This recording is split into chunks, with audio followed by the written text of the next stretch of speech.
Bueno, chicos, bienvenidos a este panel sobre propiedad intelectual e inteligencia. Ah, lo de las camisetas, vale. Estamos haciendo una rifa con estas camisetas, lo recuerdo, ¿vale? Si no tienen número para la rifa, le piden aquí a mi compañera, la Meneses. Ella va a estar entregando tickets de rifa. La rifa es a la 1 de la tarde y a las 5. Y hay algo de merch allá también por si quieren llevarse de regalito del Creator Economy. Bueno, voy a leer la biografía mini bio de No esta autorizada. no autorizada, not authorized bio de estos dos panelistas maravillosos que tenemos. Aquí a mi costado está Ezequiel Canle Santamaría, abogado y actual CEO del Parque de Innovación, especialista en propiedad intelectual, economía creativa y políticas públicas. Investiga cómo la inteligencia artificial desafía los modelos tradicionales de autoría, protección y sostenibilidad para creadores y mucho más. Escribe, es divulgador, amazing. Y obviamente aquí Aisha Kim, artista digital y docente especializada en procesos creativos con IA, coordinadora de la diplomatura en inteligencia artificial aplicada al arte multimedial de la UNA, y explora cómo la tecnología redefine la autoría, la estética y las prácticas artísticas contemporáneas. Qué importante hablar en esta época, o sea, un montón, ¿eh? Me lo hizo ChatGPT, chicos. Sí.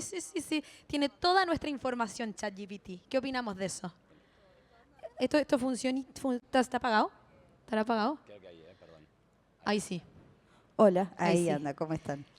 Toda nuestra información está afuera y ahora con el boom de la inteligencia artificial, qué importante para los artistas empezar a protegernos en propiedad intelectual. ¿Cómo funciona? ¿Qué están viendo ustedes que son más especializados en inteligencia artificial y lo ven alrededor? Bueno, justo antes de entrar estamos conversando afuera justamente de este tema en particular, de la intersección entre la propiedad intelectual o el derecho de autor en particular, que es como lo más importante para los artistas, y también la protección de datos personales, como este cruce, ¿no? Pero ir yendo un poco más a lo creativo y a las obras de los artistas, estamos en un punto de muchísima inflexión o un punto de quiebre para mí. Obviamente vivimos en un mundo globalizado ya hace un tiempo, entonces hay una circulación del arte físico, pero particularmente del arte digital, muy al alcance de la mano. ¿Cuántas obras de ustedes estarán en un tablero de Pinterest, por ejemplo? Y no lo sabemos. ¿O cuántas personas han visto la foto de un artista en Instagram y la han impreso? Digo, así de situaciones un montón. Y eso, por supuesto, es irregular, porque no hay una autorización de ese artista para que eso suceda. Pero bueno, la inteligencia artificial viene a escalar todo esto a un nivel mucho más, voy a ser un poco dramático, pero peligroso. Es peligroso, sí. Porque justamente, de hecho, justo estábamos hablando recién con Ai, hay un fallo de una corte alemana de los últimos 10 días aproximadamente, donde una sociedad de gestión colectiva que representa compositores musicales en Alemania, que se llama GEMA, no sé cómo se pronuncia en alemán, pido disculpas, pero se escribe GEMA, inició un juicio contra OpenAI por ChatGPT porque uno le pedía las canciones de determinados artistas alemanes y se las decía enteras. Y por supuesto que, digo, ¿cómo se entrenó ChatGPT? Digo, ChatGPT en este caso en particular, que es la que está en litigio, pero hay otras también ahí con conflictos. En principio el tribunal alemán dijo, acá no hay un pago correspondiente por esa licencia para entrenar al ChatGPT, así que hay que compensar a los artistas. Y esto es un precedente súper interesante porque siempre estamos mirando un poco a ver qué pasa en el hemisferio norte. Digo, es una tradición medio que tenemos en general en el mundo, pero particularmente en Latinoamérica y en Argentina. Entonces esto podría sentar un precedente súper interesante para todos los creadores de contenido. Creadores de contenido hablo también de la comunidad artística, ¿no? Digo, también ahí tenemos que cambiar un poco la normativa, que siempre habla de autor o de autora, y en realidad yo creo que tenemos que empezar a hablar de los creadores de contenido, de manera general, digo, desde el que hace un reel de TikTok hasta el artista que hace una obra de arte plástico. Todos creamos contenido, ya es una... Exactamente. Sí. Así que estamos en un punto muy complejo, muy interesante también de estar viviéndolo y de poder ser parte, digo, este panel, o bueno, hace unas semanas estuvimos charlando también en la BitConf y es una conversación que está en todos lados, digo, cualquier evento de tecnología o de creatividad o de economía creativa en general tiene uno o más paneles de propiedad intelectual justamente porque es un tema central. Digo, ¿qué va a pasar? ¿Se va a regular? ¿No se va a regular? Y si no se regula, ¿qué pasa? ¿Qué pasa en otros países? Y a mí me parece que el antecedente que estamos teniendo en Alemania es muy interesante. Pero bueno, en simultáneo, bueno, con ahí también estamos hablando, y ahora le doy la palabra si no monopolizo, pero estamos hablando de un caso de China, hay muchos casos en Estados Unidos, hay un caso en Inglaterra también, eh, muy complejo. Entonces, esto está en constante debate. Y todas las semanas hay una noticia nueva. Y ahora te doy un poco la palabra, porque si no puedo seguir hablando yo. No, está bien. Sí, nada, estamos en un momento muy disruptivo y muy confuso también. Yo creo que eso es parte del problema. Como está yendo todo tan rápido y no llegamos ni a incorporar la información que hay y eso hace también que te pierdas, ¿viste? Eso me parece que es parte y que está un poco diseñada como la infoesfera para que no llegues a apropiarte y a poder, ¿viste? Procesar la información que hay y entonces, nada, confundido y atacado por todos Es lados. que aparte no tenemos tiempo y te hacen leer unas cosas que al final tú le das a aceptar. O sea, ¿quién por favor de ustedes hizo cuando Meta les dijo, no, recuerden que su información será ocupada por inteligencia artificial, si no quieren, tienen que hacer este paso? ¿Quién fue a Meta y puso, mira, no quiero que sus... O sea, nadie. O sea, creo Nadie le presta atención a los términos y condiciones o Nadie. a las políticas de privacidad. Y ese es un gran tema. Y sobre todo ahora con la inteligencia artificial. De hecho, hace unos años, esto después uno busca en las redes y las noticias y encuentra información cruzada, pero varias plataformas para hacer reuniones digitales, digo, desde Zoom o Teams, Meets, nombre aquí cualquiera, muchas modificaron sus términos y condiciones diciendo que las reuniones podían ser grabadas para entrenar a sus algoritmos. Y obviamente hubo un debate terrible, algunas fueron para atrás, otras fueron para atrás, hago comillas en el aire. Entonces también ese es un tema, porque digo, ¿dónde ya antes no había privacidad? Por supuesto yo soy amo las teorías conspirativas, no sé si le viene bien a un abogado, pero, bueno, está bien. pero hay que ir con cuidado. Pero digo, ya antes era debatible la privacidad en ese tipo de contextos. Imagínense ahora que, digo, justamente pueden usar a sus algoritmos, máquinas, bots, inteligencias, como querramos llamar, software, digo, como la palabra que quieran poner, para entrenar con tu reunión. De hecho, por eso hay muchas empresas muy grandes que tienen recursos económicos que utilizan algunos circuitos especiales o tienen convenios justamente para blindar ese tipo de software que utilizan. Y por ejemplo, ahora que estamos en una conferencia de Ethereum grande, gigante, y se habla mucho de privacidad, está por todos lados, ¿creen que la blockchain puede ser una herramienta para proteger, para proteger los proyectos de la inteligencia artificial? O sea, en mi cabeza creo que, por ejemplo, creando loras, ¿saben lo que es un lora? ¿No? Un lora es como... Es un mini modelo, o sea, tenés como un modelo grande de inteligencia artificial. El LoRa es como un concepto particular que entrenás en el modelo para adosarlo a ese modelo grande. Como por ejemplo, en tu modelo que usa Flux, ponele, no hay un Batimóvil. Entonces entrenas específicamente Batimóvil y Claro. lo agregás. Entonces puedo tener mi cara, mi cuerpo y tener el LoRa de mi físico para entrenado con mi... ¿Eso se puede proteger, por ejemplo, en blockchain? ¿Podría o es muy difícil? Bueno, es complejo. A ver, en un principio sí, porque tu imagen y tu voz con Z, digo, es un derecho que es tuyo. Vos autorizás a quién usa eso y qué usos le puede dar. De hecho, está buenísimo lo que traes porque hay un caso que está ahora en pleno debate, si no me equivoco es en Noruega o en Dinamarca, donde quieren transformar lo que tiene que ver con los derechos de imagen y a equipararlos a lo que es un derecho de propiedad intelectual o un derecho de autor. Es decir, que la imagen y la voz sean un derecho de autor. Que eso está buenísimo porque te permite como otro enforcement y otros mecanismos de protección mucho más sólidos que simplemente el derecho de imagen, que tiene algunas excepciones o limitaciones dependiendo de la normativa del país. Entonces eso me parece un modelo súper interesante.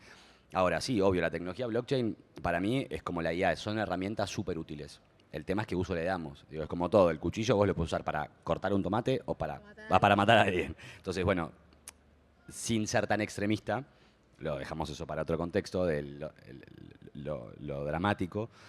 Creo que sí, la blockchain es una súper herramienta. Digo, te permite además, en el mejor de los casos, mucha trazabilidad, resguardo de información, digamos, como las ventajas que siempre decimos cuando hablamos de blockchain, ¿no? Cuando vos le contás a alguien, che, no sabes de blockchain, te voy a contar un poco de qué va. Una de las primeras palabras que surge es trazabilidad o seguridad, etcétera. Entonces, sí, en ese sentido está buenísimo, pero también hay que ver que es un poco también lo que vamos con ahí antes, digo, el marco normativo, ¿no? O el marco regulatorio, o el marco, si no queremos hablar de O leyes. llama la legalidad de. Sí, o sea, en qué contexto se usa, para qué se usa, cómo se usa, y por supuesto que hay el gran tema del mundo del derecho, que es por ahí lo que más me compete a mí, que es, las leyes se presumen conocidas por todos, pero en realidad no las conocemos todos. Entonces, al no conocer todas las leyes, no conoces todos tus derechos ni todas tus obligaciones, ni los derechos y obligaciones que tienen las empresas que manipulan esa información. Entonces, también ahí yo creo que hay algo que se habla muy poco, que es la educación cívica respecto a esto, ¿no? Como en este caso en particular sobre la imagen y la voz, o los datos personales, o lo más importante en este panel, que es la propiedad intelectual y el derecho de autor de los artistas. ¿Y cómo lo ves tú, por ejemplo, que está ahí rodeada de artistas, ahí coordinando en una universidad? ¿Crees que los artistas, a lo mejor las nuevas generaciones, son más conscientes del derecho de autor, de la propiedad intelectual, o aún nos falta un montón a los artistas para entender que tenemos que exigir una regulación? Yo creo que hay mucha inquietud.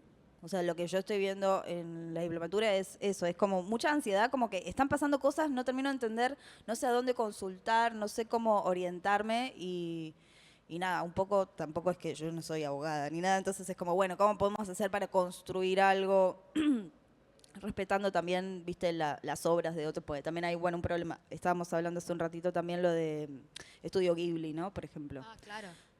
Que eso es un problema, pues, bueno, no sé hasta bien cómo es lo de que se pueden copiar estilos, pero no obras, hay como ahí todo un debate. Ahora te digo. Así Y- no te interrumpo. No, está bien. Y nada, como que hay mucha preocupación en eso, como cómo respetamos la obra de los otros y también hacemos obra y usamos esta tecnología que también nos compete como artistas. Pero hay mucha confusión y también eso, como que en cada país cambia el marco regulatorio, eso también es un problema. Pero había mucha inquietud sobre los derechos, y sobre la privacidad y sobre qué pasa con mi obra en una red, si la subo, de quién es, pierdo mis derechos, no pierdo mis derechos. Hay como muchas cosas que están pasando ahí. Respondiendo a tu pregunta, la biblioteca está un poco dividida, porque se supone que para que vos protejas una obra, muy resumidamente, tiene que tener originalidad o la impronta del autor o de la autora. Ahora bien, se supone que los estilos no se pueden proteger y la biblioteca acá está dividida porque ¿qué pasa con Estudio Ghibli cuando un estilo es tan identificatorio de una persona o de un grupo de personas y es un colectivo de artistas? Entonces ahí la biblioteca se ve y dice, che, si esto es tan identificatorio de una persona, de un grupo de personas, es porque tiene un aporte de originalidad, entonces debería ser susceptible de ser protegido. Yo me inclino más por este lado, que los estilos no se protegen. En general los estilos no se protegen, pero como todo, en el mundo hay excepciones. Entonces, bueno, es un debate que no está zanjado, insisto, la biblioteca está súper separada. Creo que por ahí un poco lo que decía, yo creo que no está tan por el lado de esto de, bueno, qué derechos tengo, sino esto de la privacidad, ¿no? ¿Qué pasa con mi obra? O sea, ya no tiene que ver no solamente con qué derechos como autor o autora tengo, sino qué pasa con la privacidad de estos datos. O sea, porque en definitiva las obras se convierten en datos para entrenar algoritmos. Entonces, en datos, bueno, depende que sea, puede ser información, ¿no? Dato de información no es lo mismo. Entonces, me piden autorización, me pagan por el uso de esa obra, la adquirieron legalmente. Todas esas preguntas, de hecho, tenemos el caso más icónico de este año, que es el caso Anthropic en Estados Unidos, que entrenaron un modelo con muchas obras pirateadas y con otras adquiridas legalmente. Entonces, bueno, ¿qué pasa? ¿Los dos casos son iguales? Sí, no, ¿por qué? Bueno, eso es un debate que se está terminando de dar si todo sale bien. Si todo sale bien, para la empresa, siempre, obvio, ¿no? Obvio. Claro. Quiero dejar, o sea, si tienen preguntas, ¿tienen preguntas? The audience. Preguntas, preguntas, preguntas. Do you understand? Hola, Do you enjoy it good? ¿cómo están? Gracias. Yo me pregunto, por ejemplo, yo escribo y de pronto uso la inteligencia artificial para mejorar la sintaxis o mejorar algunos aspectos y de golpe me pregunto si la empresa, si la contraparte podría también reclamar algunos derechos sobre mi escritura o sobre mi proyecto cuando los uso a ellos como medio para mejorar algunos aspectos. ¿Cómo es tu nombre? Clara. Hola, Clara, ¿cómo estás? Mira, en principio lo que establecen los términos y condiciones de ChatGPT y de la mayoría de Gemini, digo, todas estas herramientas, es que ellos no se quedan con no son titulares de derechos, digamos, comerciales de lo que vos creás. O sea, si vos le pones un input y te da una foto particular o un escrito en particular o un diseño, lo que sea, ellos no se quedan con derechos, vos te quedás con derechos. Entonces, en principio, ellos no se quedan con ningún derecho de propiedad intelectual o particularmente de derecho de autor. Ahora bien, digo, en tu caso en particular, vos contabas que vos, digo, aportás digo, haces un aporte creativo, significativo, vos le pedís que te corrija la sintaxis, o sea, ya metés un input complejo, digamos, en el sentido de que vos lo creaste, es original, es una obra tuya. El tema es, ¿qué pasa si para darte sugerencias o correcciones se basa en toda la obra de Margaret Atwood, por ejemplo? Digo, y por ahí eso vos no lo sabés.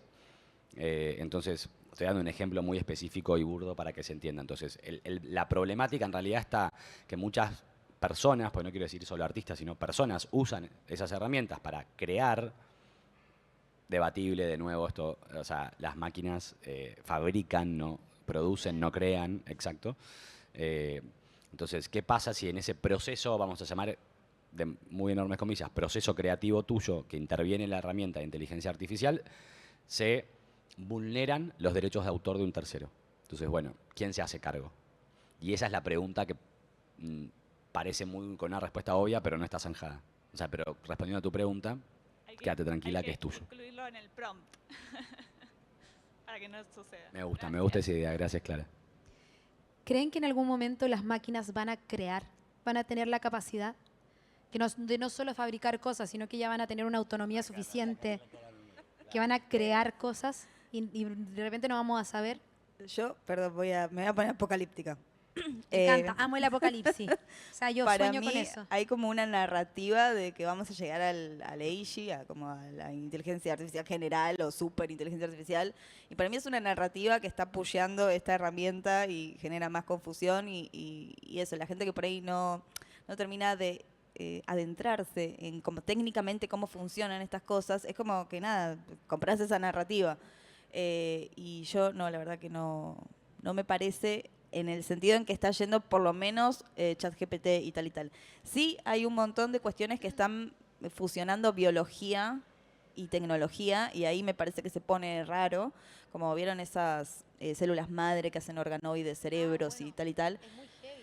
Eso es re heavy. Ahí yo sí me empiezo a cuestionar tipo cosas, tipo, me parece que sí hay una creación, ahí hay una especie de conciencia incipiente y ahí sí ya hay un montón de problemas éticos y ahí sí ponele que pueden crear, pero no sé si vamos a llegar hasta allá. O sea, ¿creen que en el sentido de como otras cosas que son más técnicas, la inteligencia artificial puede crear, pero en la cosa artística va a fabricar o va a volverse un creador? Yo creo que como con la tecnología del Estado que tiene hoy, no.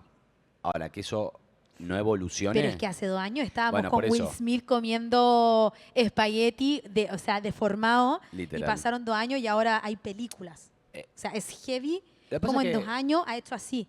creo que la pregunta es, ¿van a cambiar los modos de consumo y de producción cultural? Sí, ya cambiaron. Y cambian todo el tiempo. Digo, así cuando no existía el fonograma, existió el fonograma. No existía el cine, existe el cine. No existían los videojuegos. Entonces, los modos de consumo y producción cultural cambian. Y eso también aumenta la cantidad de consumos culturales, aumenta la cantidad de productores y productoras culturales. Entonces, es interesante desde ese lugar también, porque le da otro lugar a la cultura, el valor que le da el arte, ¿no? Pero yo creo que la capacidad creativa es innata. Digo, no es que es algo que digo yo, digo, esto lo dicen antropólogos sociales, digo, gente que estudia, los filósofos, digo, gente que estudia la mente, el comportamiento humano y demás. Uno crea a base de experiencias, yo siempre digo lo mismo, ¿no? Como desamores, engaños, fiestas, borracheras, no sé, de experiencias que atraviesan te el cuerpo también. Exacto, Sí, tu mente, es más, tu la emoción. experiencia humana es la Como experiencia que humana. Realmente es algo como muy cursi, digo, el proceso creativo. Es Después, hermoso. pero bien, cursi Sí. y lindo, ¿no? Entonces, Te fumas algo en la noche. Legal, todo legal. todo ¿eh, legal. chicos? Un Marlboro Box. Un Marlboro Box. Pero yo- sí, el proceso de crear es hermoso. Yo creo que estamos muy lejos de eso, pero es verdad lo que dice Ai, cuando se atraviesa, digo, o ya llevando la inteligencia artificial a campos más como biológicos o biotecnología, todavía no vimos nada. Entonces, bueno, Estamos recién No quiero empezando. responder. Sí. Igual, sí me parece que es lindo el concepto de coautoría con estas herramientas, como me parece bien, porque por ahí uno, la verdad que la mitad de las ideas te las está dando el modelo y es como, bueno, está bien, te pongo. Y hay un par de artistas y de escritores que están sacando como con coautoría obras. Y me parece interesante eso. Sí, está muy bien. Es una herramienta que hay que saber usarla. Creadores, creators know how to use AI because it's important. If you don't use it, otras personas van a usarla por ustedes y no es la idea. La idea es que todos aprendan a promptear, a hacer todo, coautorear, be partner of artificial intelligence always. Muchas gracias chicos por este panel. Muchas gracias por estar aquí. Seguimos con más Gracias. Creator Economy.